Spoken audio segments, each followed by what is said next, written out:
Okay, so once again welcome all of you. तो आज हम जो थोड़े डिफिकल्ट टाइप के क्वेश्चन है वो लेने वाले हैं, जनरल सॉल्यूशन वाले, जैसे इस टाइप के। तो अभी देखो, ये तीसरा क्वेश्चन लेंगे, क्वेश्चन नंबर 6 का थर्ड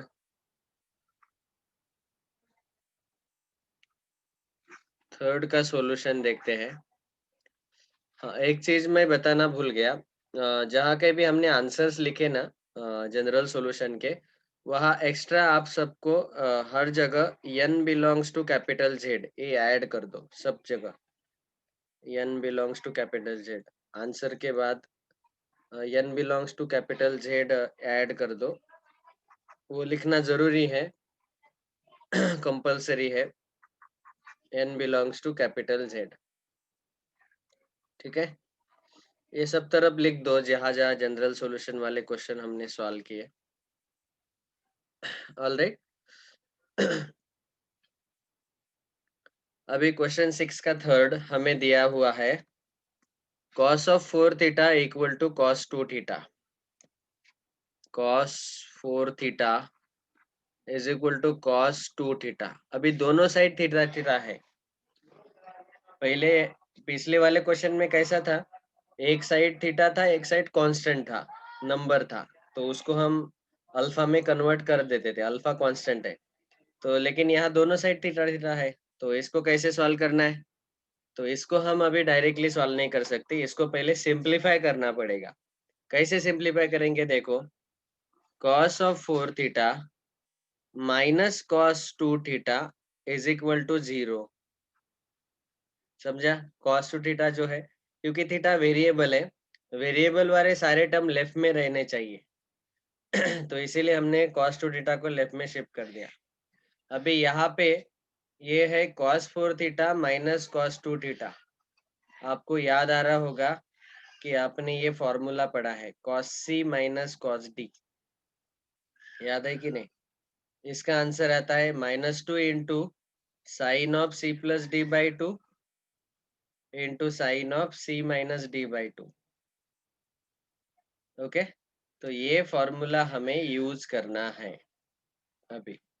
और c के जगह यहाँ 4 थीटा आएगा, d के जगह यहाँ 2 थीटा है। ठीक है, cos 4 theta minus cos 2 theta. So therefore हमें मिलेगा two -2 into sine of c plus D upon two, मतलब c के जगह 4 थीटा और d के जगह 2 थीटा। तो यहाँ डाल दो, तो क्या आ जाएगा, -2 into sine of c plus D 4 theta plus 2 theta upon two into sine of c minus D 4 theta minus 2 theta upon two is equal to 0। मतलब cos c minus cos d में फॉर्मूला अप्लाई करने के बाद मुझे ये मिला अगला step. ठीक है, अभी -2 से दोनों साइड डिवाइड कर दो, ये -2 कैंसिल हो जाएगा। ओके, यहाँ बचा 4 theta plus 2 theta 6 theta upon 2 3 theta. तो यहाँ आएगा sine of 3 theta into sine of 4 theta minus 2 theta 2 theta upon 2 cancel, यहाँ बचेगा थीटा इज इक्वल टू 0। अभी देखो यहाँ दोनों का प्रोडक्ट 0 है, दोनों का product sine 3 theta into sine theta equal to 0। तो हम क्या लिख सकते हैं, therefore sine 3 theta is equal to 0 और sine theta is equal to 0। दोनों में से कोई एक 0 होना चाहिए, तभी तो प्रोडक्ट 0 आएगा। अभी इसका सॉल्यूशन कैसे लिखते हैं, अब आपको पता है, the general solution of sin theta is equal to 0 is theta is equal to n pi, where n belongs to capital Z। तो यहाँ पे sin 3 theta is equal to 0 है, इसीलिए therefore general solution is 3 theta is equal to n pi, that is theta is equal to n pi by 3 और theta is equal to n pi। Okay, तो ये दोनों solution आ गए। Of course एक जगह हमने अगर n यूज किया है ऑलरेडी इंटीजर, तो दूसरी जगह n ही मत यूज करो। दूसरी जगह दूसरा कोई लेटर ले लो, n के जगह इस दूसरे थीटा के लिए मैं m लेटर यूज कर रहा हूँ, m पाई। ओके, और यहाँ पे हम लिखेंगे कि n comma m they both belong to capital Z। ठीक है, ये लिखना कंपलसरी है। सो देयरफॉर फाइनल स्टेप क्या रहेगा? General solution, general solution of original question क्या था? cos 4 theta equal to cos 2 theta is theta is equal to n pi by 3, theta is equal to n pi by 3 और m pi, where m comma n they both are belonging to capital Z। दोनों कैसे है? Integer. ये last step लिखना compulsory है ऐसा। Okay, और ये बिलोंग टू जेड भी लिखना कंपलसरी है, तभी आपको फुल मार्क्स मिलेंगे। General solution of this is theta equal to n pi by 3 और m pi, where m and n belongs to capital Z। तो ये दो आंसर मिले हमें थीटा के।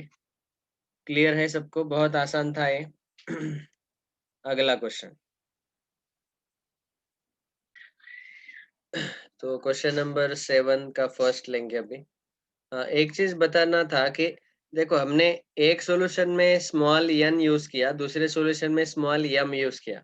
जब एक से ज्यादा सॉल्यूशन आते हैं थीटा के, तो इंटीजर भी हमें अलग लेटर से डिनोट करना चाहिए। इसीलिए एक जगह हमने स्मॉल n लिया और एक जगह हमने स्मॉल m लिया, ये याद रखना है। ठीक है, ओके। नाउ नेक्स्ट सेवंथ का फर्स्ट लेंगे, question number 7 first.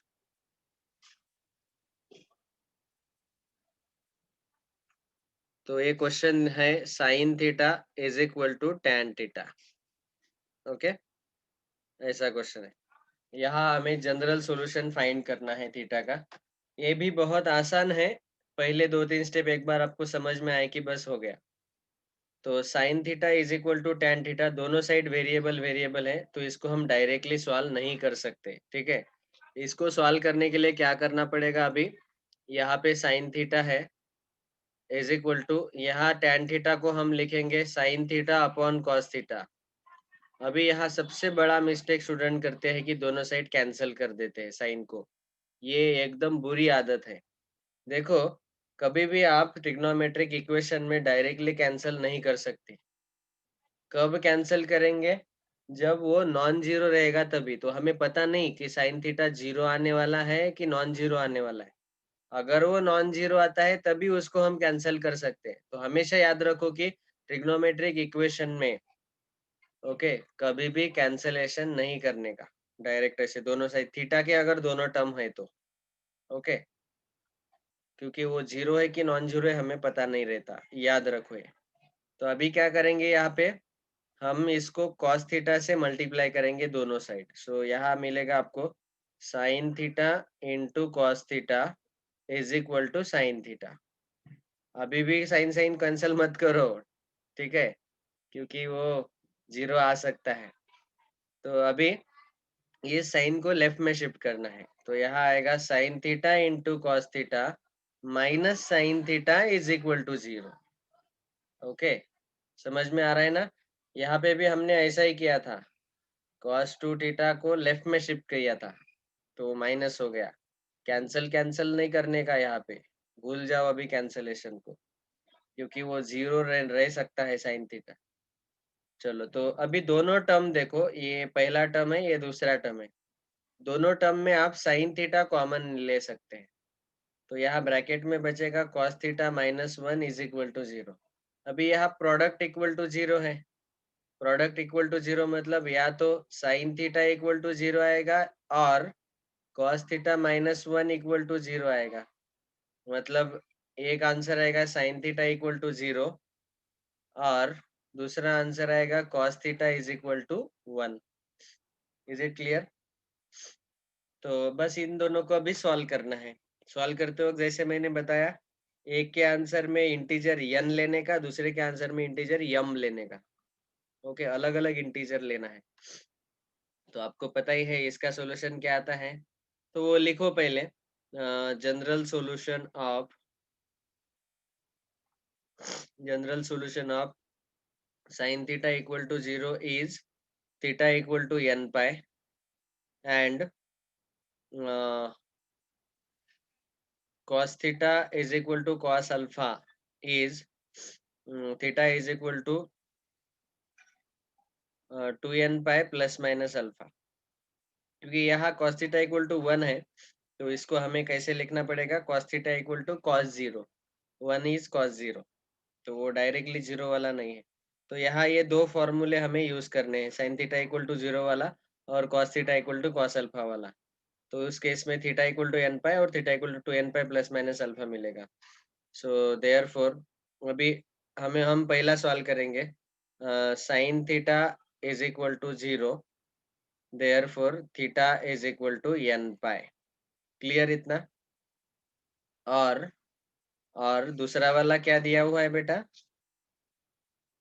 cos theta is equal to 1, that is cos theta is equal to cos of 0 और cos theta equal to cos 0 मतलब अल्फा का वैल्यू 0 है, therefore theta is equal to 2m pi plus minus 0।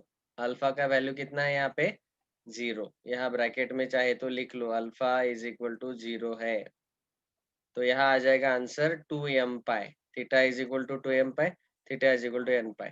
Therefore the general solution of, हमारा original question क्या था, sine theta equal to tan theta is theta is equal to n pi और 2m pi और 2m pi, where where m comma n belongs to capital Z, दोनों क्या है, integers है। Okay तो ऐसे आंसर लिखना जरूरी है। समझ में आया सबको? पिछले जैसा ही था। चलो अभी अगला क्वेश्चन लेते हैं। तो अगला क्वेश्चन है सेवंथ का second, tan cube theta equal to 3 tan theta. यहाँ भी ऐसा मत करो एक tan को कैंसिल कर दिया और यहाँ tan स्क्वायर, वैसे नहीं करने का कभी भी। ओके क्योंकि tan थीटा 0 हम ले सकते हैं। ओके तो उसको माइनस करना है लेफ्ट में शिफ्ट करके। तो सेवंथ का सेकंड क्वेश्चन का सॉल्यूशन लिख रहे हैं हम। तो देखो क्वेश्चन है tan cube theta is equal to 3 tan theta, 3 tan theta. दोनों साइड थीटा थीटा है तो पहले राइट वाला शिफ्ट करो लेफ्ट में, तो यहाँ आ जाएगा tan cube theta minus 3 tan theta is equal to 0। Cancellation नहीं करने का। अभी देखो दोनों टर्म, ये दो टर्म हो गए, दोनों टर्म में से हम tan थीटा कॉमन निकाल सकते हैं। तो tan थीटा एक कॉमन निकाला तो यहाँ क्यूब था, उसमें से एक tan थीटा कॉमन निकाला तो यहाँ बचेगा tan स्क्वायर थीटा, दो tan बचेंगे, -3 इज इक्वल टू 0। यहाँ तो एक tan थीटा बाहर निकाला है तो -3 बचेगा बस। अभी यहाँ इन दोनों का प्रोडक्ट 0 है, मतलब हम बोल सकते हैं therefore tan theta is equal to 0 और tan square theta -3 is equal to 0। Okay अभी इन दोनों इक्वेशन को हमें सॉल्व करना है। tan थीटा इक्वल टू 0 तो है ही, ऐसे का ऐसा ही आएगा, ये तो स्टैंडर्ड इक्वेशन है। इसको स्टैंडर्ड इक्वेशन में कन्वर्ट करने के लिए tan square theta is equal to 3, 3 constant है उसको राइट में शिफ्ट करेंगे तो ऐड होगा, ऐड 3 ऑन बोथ साइड। अभी इसको आप लिख सकते हैं tan square theta is equal to √3 square, पता है ना 3 स्क्वायर, 3 जो है √3 का स्क्वायर आता है, और tan square theta is equal to tan of π/3, tan 60 √3 आता है तो उसका स्क्वायर। तो यहाँ हम लिख सकते हैं tan square theta is equal to tan square π/3। समझा कि नहीं? तो ऐसे हमने उसको स्टैंडर्ड फॉर्मेट में कन्वर्ट कर लिया। ये तो स्टैंडर्ड फॉर्मेट है ही, tan थीटा इक्वल टू 0, और ये दूसरा standard format tan square theta equal to tan square 60। बस अभी आपको सॉल्यूशन पता रहना चाहिए दोनों का। वी नो, अगले स्टेप में लिखते हैं, we know that general solution of tan theta is equal to 0 is theta is equal to n pi and tan square theta equal to tan square alpha is theta is equal to n pi plus minus alpha. Okay, where n belongs to capital Z. Clear? तो यही दोनों solution हमें निकालने हैं. So therefore tan theta equal to 0, therefore theta is equal to n pi, or tan square theta is equal to tan square pi by 3, therefore theta is equal to n pi plus minus pi by 3. ये आपको solution याद है. Okay, alpha की जगह यहाँ पे पाई by 3 आया. So therefore general solution of question क्या था? tan cube theta is equal to 3 tan theta. इसका सॉल्यूशन जनरल क्या मिला? Is theta is equal to, एक गलती हो गया, एक जगह n लिखा, एक जगह हमें m लिखना जरूरी है. Theta is equal to n pi और m pi plus minus pi by 3, where m comma n they belongs to capital Z integer. Okay, एक n में लिखना है, एक m में लिखना है. तो ये हुआ फाइनल आंसर. समझ में आया? तो दोनों आंसर n पाई या m pi plus minus pi by 3 और लिखा है ना, तो दोनों या दोनों में से एक कोई भी आंसर आप ले सकते हैं. Okay, so like this we can solve all different types of questions. तो अभी ये वाला आप ट्राई करो, तीसरा वाला खुद सॉल्व करो.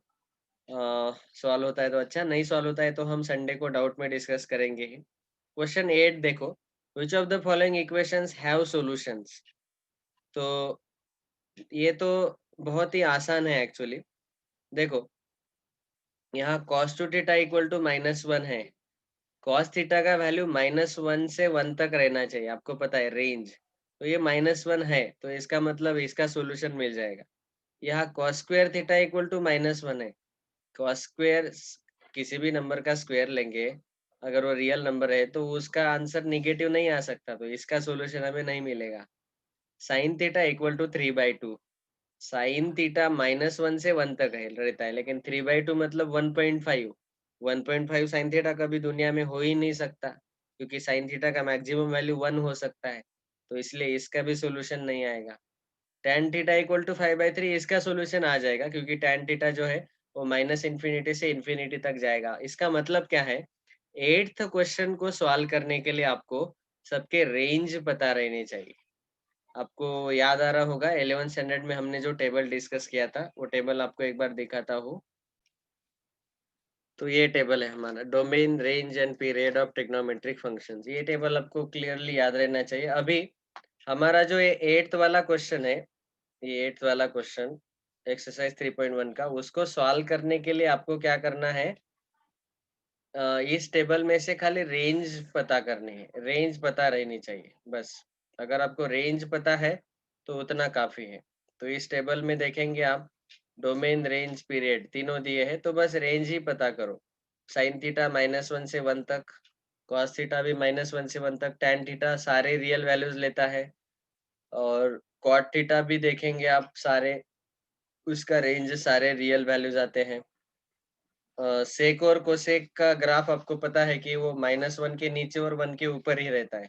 तो r माइनस -1 1 -1 1 के बीच में वो कभी वैल्यू नहीं लेता. ठीक है, तो ये रेंज अगर पता है तो ये क्वेश्चन आप डायरेक्टली सॉल्व कर सकते हैं. मतलब ये जो 12th स्टैंडर्ड का हमारा 8वां क्वेश्चन है, इसका सॉल्यूशन लिखते वक्त मैं अभी क्लियरली बोल दिया आपको कि इसका सॉल्यूशन एग्जिस्ट करेगा. क्यों? क्योंकि यहाँ पे जो रेंज है cos थीटा का, वो -1 to 1 के बीच में है, और ये वैल्यू भी -1 और 1 के बीच में है. इसका सॉल्यूशन नहीं मिलेगा, क्योंकि यहाँ स्क्वायर है. स्क्वायर कभी भी पॉजिटिव रहना चाहिए, ये निगेटिव है, तो इसका सॉल्यूशन नहीं आ सकता. ठीक है, और यहाँ साइन थीटा इक्वल टू 3/2 मिलेगा. अभी साइन थीटा इक्वल टू 3/2 मतलब 1.5, बट साइन थीटा तो -1 और 1 के बीच में रहता है, तो 1 से ऊपर थोड़ी जाएगा, तो यहाँ भी नो सॉल्यूशन, यहाँ सॉल्यूशन नहीं मिलेगा। और यहाँ tan theta is equal to 5/3 मिलेगा, और आपको पता है कि इसका रेंज जो है कैपिटल R है tan थीटा का, तो सारे रियल वैल्यूज ले सकता है tan थीटा, तो इसीलिए ये करेक्ट है, इसका सॉल्यूशन मिलेगा। मतलब पहले और चौथे का सॉल्यूशन मिलेगा, दूसरे और थर्ड का सॉल्यूशन नहीं मिलेगा। Clear to everyone? तो इस प्रकार हमने एक्सरसाइज 3.1 कंप्लीट किया। अभी देखो, जो सॉल्व्ड एग्जांपल है वो आपको खुद गो थ्रू करना जरूरी है, और ताकि आपको पता चले उनको कैसे सॉल्व किया हुआ है। जैसे यहाँ पे देखो, एक साइड कॉस है, एक साइड साइन है, तो उस केस में उन्होंने दोनों साइड कॉस कॉस लाया पहले, तो साइन को उन्होंने cos 90 माइनस थीटा में लिखा। आपको याद है, ये cos 90 minus theta sine theta आता है। अभी दोनों साइड कॉस कॉस आए हैं, तो अभी आपको फॉर्मूला यूज करना आसान लगेगा। यहाँ पे डायरेक्ट फॉर्मूला यूज किया उन्होंने, 5 theta equals to 2n by plus minus pi by 2 minus 3 theta, और यहाँ दो आंसर आए। ऑफ कोर्स दो आंसर आए, लेकिन दोनों आंसर को उन्होंने n में ही लिखा, क्योंकि इन्होंने यहाँ पे ही फॉर्मूला अप्लाई कर दिया डायरेक्ट। दोनों साइड थीटा थीटा है, फिर भी उन्होंने यहीं पे फॉर्मूला अप्लाई कर दिया, इसीलिए ऐसे हुआ। जब आप लिखते हैं तो एक इंटीजर n और दूसरा m लिखा, तो करेक्ट आंसर आपको मिलेगा, करेक्ट मार्क्स भी फुल मिलेंगे। यहाँ पे उन्होंने एक ही इंटीजर लिखा n, ऐसा जरूरी नहीं रहता, क्योंकि यहाँ पे और है। ठीक है, तो उन्होंने बुक में तो वैसे n ही लिखा है, तो इससे कंफ्यूज मत होना कि सर ने m क्यों बताया। क्योंकि हम दोनों इंटीजर अलग अलग ले सकते हैं, n भी ले सकते हैं, m भी ले सकते हैं। बुक में n लिया, इसीलिए आप चाहे तो n ही ले लो, एक ही ले लो इंटीजर, या तो फिर दोनों अलग अलग ले लो, n और m। लेकिन जनरली JEE का भी स्टैंडर्ड है, और IIT का भी स्टैंडर्ड है कि वो दो दो अलग अलग इंटीजर लेते हैं, n m। ओके, ये इसी साल बुक में ये चेंज किया है उन्होंने, कि उन्होंने एक ही इंटीजर n यूज किया है। ठीक है, so with this we complete exercise 3.1। Thank you very much. बाकी के सारे होमवर्क आप कंप्लीट कर लो। जनरल सॉल्यूशन वाले जितने भी क्वेश्चन है, प्रिंसिपल सॉल्यूशन और जनरल सॉल्यूशन वाले, सारे अभी सॉल्व हो जाने चाहिए। और जैसे ही आपका एक्सरसाइज 3.1 कंप्लीट होता है, वैसे आप यहाँ पे जाओ। ये क्या है, मिसलेनियस एक्सरसाइज 3। मिसलेनियस एक्सरसाइज 3 का second question, solve the following. पहला क्वेश्चन जो है उसमें 20 ऑब्जेक्टिव क्वेश्चन है, आप देखो बुक में। और फिर सेकंड क्वेश्चन देखेंगे मिसलेनियस एक्सरसाइज का, तो उसमें पहला है find the principal solution of, ये पहला। दूसरा भी प्रिंसिपल सॉल्यूशन वाला है। ठीक है, which of the following have no solution, ये तीसरा। फाइंड द जनरल सॉल्यूशन, ये चौथा। ये चारों क्वेश्चन आपको सॉल्व करने हैं। ओके, तो प्रिंसिपल और जनरल सॉल्यूशन के ये सारे क्वेश्चन अभी खत्म हो गए। ओके, ये होमवर्क है आज का, ये चारों क्वेश्चन कंपलसरी सॉल्व करो, और कोई भी डाउट है तो हम संडे को डिस्कस करेंगे। All right, so thank you very much, bye.